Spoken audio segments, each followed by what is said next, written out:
नमस्कार मित्रांनो, शुभम ब्रॉडकास्टिंग या यूट्यूब चॅनलवर आपणा सर्वांचे स्वागत. आज पाहूया वीज उद्योगातल्या गेल्या 15 दिवसात घडलेल्या अतिशय महत्त्वाच्या 6 घडामोडी. पालघर मंडळाचे अधीक्षक अभियंता तडकाफडकी निलंबित.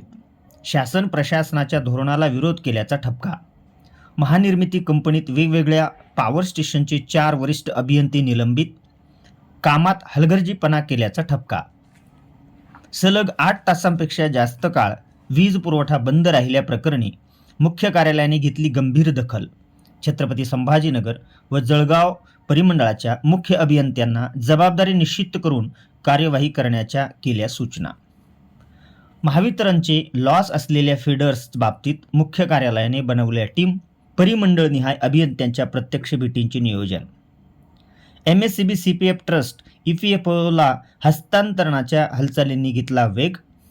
आणि सन 2030 पर्यंत अतिरिक्त 1600 MW वीज खरेदीला वीज नियामक आयोगाने दिली परवानगी. आता सविस्तर पाहूया. महावितरणच्या कल्याण परिमंडळ अंतर्गत पालघर मंडळ येथील अधीक्षक अभियंत्यांना तडकाफडकी निलंबित करण्यात आले आहे. पालघर मंडळात अदानी ट्रान्समिशन लिमिटेड यांच्याकडून स्मार्ट मीटर बदलण्याचे काम सुरू होते. या कामाला विरोध करून तसेच नियमांचा भंग होत असल्याचे कारण देऊन काही राजकीय पक्षांनी पालघर मंडळ कार्यालयावर आंदोलन केले होते. त्यावेळी वीज ग्राहक, राजकीय पक्षांचे नेते, स्मार्ट मीटर बसवणारी एजन्सी व महावितरण पालघर प्रशासन यांच्यात बैठक होऊन काही निर्णय झाले होते.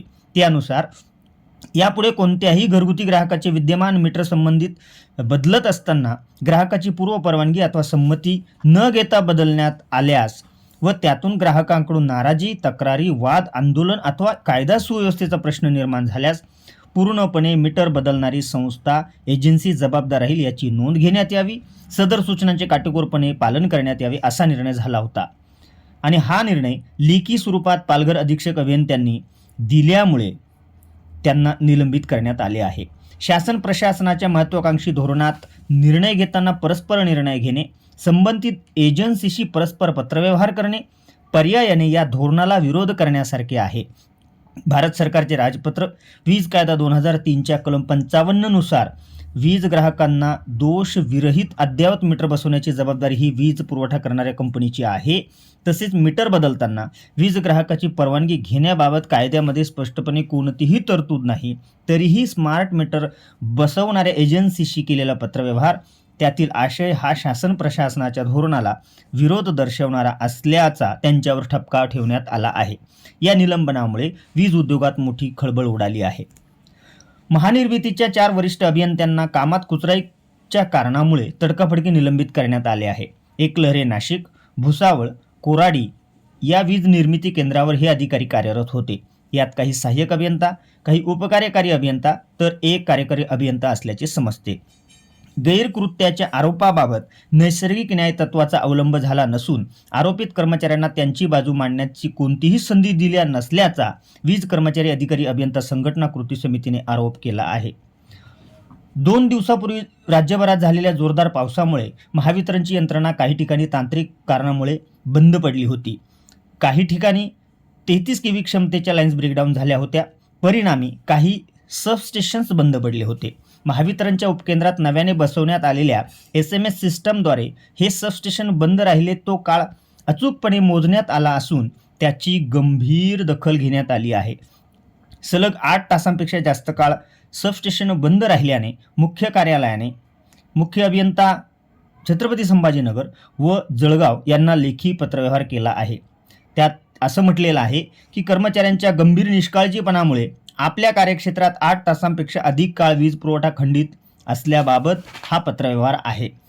त्यात छत्रपती संभाजीनगर परिमंडळातले डोंगरगाव शिव तर जळगाव परिमंडळातील खापर, अंतुर्ली व भातपूर ही उपकेंद्रे सलग 8 तासांपेक्षा जास्त काळ बंद पडली होती. या उपकेंद्रातून निर्मित होणाऱ्या सर्व उच्चदाब वाहिन्यांचा वीज पुरवठा 24/6/2026 ते 25/6/2026 या काळात 8 तासांपेक्षा अधिक काळ खंडित राहिल्याची गंभीर बाब व्यवस्थापनाच्या निदर्शनास आली आहे. एवढ्या मोठ्या कालावधीकरता वीज पुरवठा खंडित राहिल्यामुळे केवळ वीज ग्राहकांनाच त्रास सहन करावा लागला नसून कंपनीच्या महसुलाचे सुद्धा नुकसान झाले आहे. खंडित वीज पुरवठा दुरुस्तीसाठी झालेल्या दिरंगाईमुळे महावितरण कंपनीच्या प्रतिमेला बाधा पोचली असून प्राथमिक माहितीनुसार असे स्पष्ट झाले आहे की आपल्या नियंत्रणाखाली काम करणाऱ्या क्षेत्रीय अधिकाऱ्यांनी आणि कर्मचाऱ्यांनी या प्रकरणात निष्काळजीपणा केला आहे.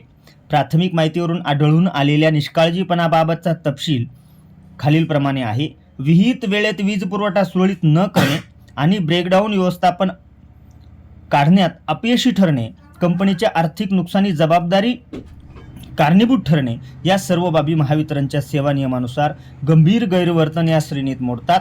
या प्रकरणात तातडीने विभागीय चौकशी सुरू करावी व या प्रकरणात कर्तव्यात कसूर करणाऱ्या आणि जबाबदार असणाऱ्या दोषी अधिकारी व कर्मचाऱ्यांवर तात्काळ कडक कारवाई करावी, शिस्तभंगासारखी कडक कारवाई करावी व चौकशीचा अहवाल 7 दिवसाच्या आत सादर करावा याप्रमाणे सूचना देण्यात आल्या आहेत.